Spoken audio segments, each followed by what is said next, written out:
کفریات. اور گنگوئی صاحب لکھتے ہیں اس کتاب کو رکھنا ثواب، پڑھنا ثواب. تو کفریات والی کتابوں کا رکھنا اگر ثواب ہے تو پھر اعلیٰ حضرت فاضل بریلوی نے سچ کہا کہ شرک ٹھہرے جس میں تعظیم حبیب، اس برے مذہب پہ لعنت کیجیے.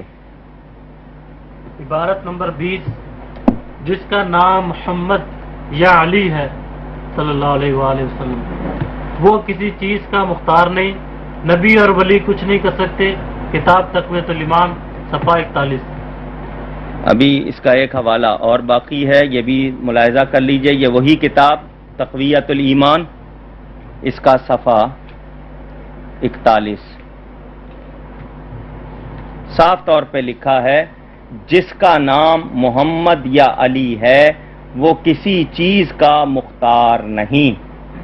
یہ صاف طور پہ لکھیں، جس کا نام محمد یا علی ہے وہ کسی چیز کا مختار نہیں. شاید کوئی یہ سمجھے کہ محمد یا علی کسی عام آدمی کا نام نہیں، یہ نبی پاک صلی اللہ علیہ وسلم کے بارے میں خاص طور پر لکھا ہے، کیونکہ حضور نبیوں کے سردار ہیں، حضرت علی ولیوں کے سردار ہیں.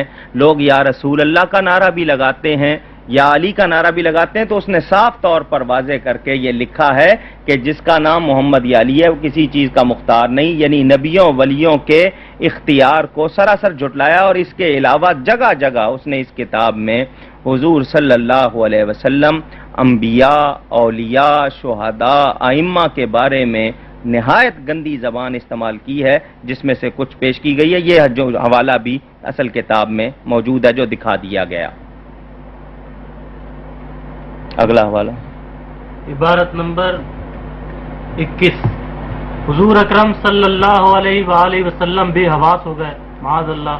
تقویۃ الایمان صفحہ 55. یہ اسی کتاب میں